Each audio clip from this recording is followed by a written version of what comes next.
Readings from A Course in Miracles, Workbook for Students, Lesson 73. I will there be light. Today we are considering the will you share with God. This is not the same as the ego's idle wishes, out of which darkness and nothingness arise. The will you share with God has all the power of creation in it. The ego's idle wishes are unshared and therefore have no power at all. Its wishes are not idle in the sense that they can make a world of illusions in which your belief can be very strong. But they are idle indeed in terms of creation. They make nothing that is real.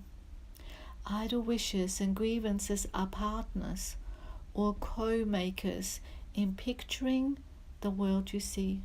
The wishes of the ego gave rise to it, and the ego's need for grievances, which are necessary to maintain it, peoples it with figures that seem to attack you and call for righteous judgment. These figures become the middleman the ego employs to traffic in grievances. They stand between your awareness and your brother's reality. Beholding them, you do not know your brothers or yourself. Your will is lost to you in the strange bartering in which guilt is traded back and forth, and grievances increase with each exchange. Can such a world have been created by the will the Son of God shares with his Father? Did God create disaster for his Son? Creation is the will of both together. Would God create a world that kills himself? Today we will try once more to reach the world that is in accordance with your will. The light is in it because it does not oppose the will of God. It is not heaven, but the light of heaven shines on it. Darkness has vanished. The ego's idle wishes have been withdrawn. Yet the light that shines upon this world reflects your will, and so it must be in you that we will look for it. Your picture of the world can only mirror what is within. The source of neither light nor darkness can be found without. Grievances darken your mind, and you look out on a darkened world. Forgiveness lifts the darkness, reasserts your will, and lets you look upon a world of light. We have repeatedly emphasized that the barrier of grievances is easily passed and cannot stand between you and your salvation. The reason is very simple. Do you really want to be in hell? Do you really want to weep and suffer and die? Forget the ego's arguments, which seek to prove all this is really heaven. You know it is not so.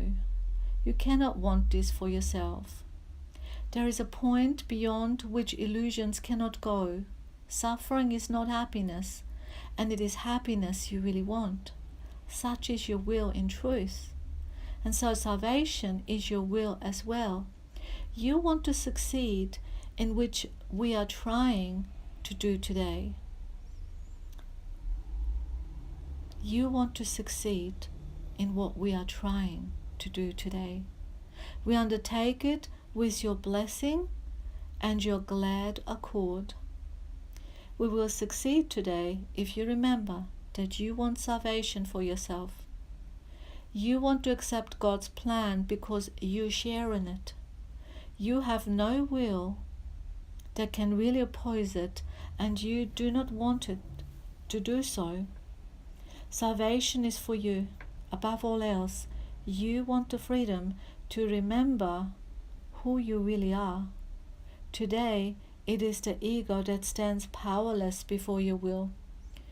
Your will is free, and nothing can prevail against it. Therefore, we undertake the exercises for today in a happy confidence, certain that we will find what is your will to find and remember what it is you will to remember. No idle wishes can detain us, nor deceive us with an illusion of strength. Today, let your will be done, and end forever the insane belief that it is hell in place of heaven that you choose. We will begin our longer practice periods with the recognition that God's plans for salvation, and only His, is wholly in accord with your will. It is not the purpose of an alien power thrust upon you unwillingly. It is the one purpose here on which you and your Father are in perfect accord. You will succeed today. The time appointed for the release of the Son of God from hell and from all idle wishes. His will is now restored to his awareness. He is willing this very day to look upon the light in him and be saved. After reminding yourself of this and determining to keep your will clearly in mind, tell yourself with gentle firmness and quiet certainty, I will there be light. Let me behold the light that reflects God's will and mine. Then let your will assert itself, joined with the power of God and united with yourself. Put the rest of the practice period under their guidance. Join with them as they lead the way. In the shorter practice periods, again, make a dedication of what you really want. Say, I will there be light. Darkness is not my will. This should be repeated several times an hour. It is most important, however, to apply today's idea in this form immediately you are tempted to hold a grievance of any kind. This will help you let your grievances go instead of cherishing them and hiding them in darkness. I will there be light. Darkness is not my will. I will there be light. Darkness is not my will.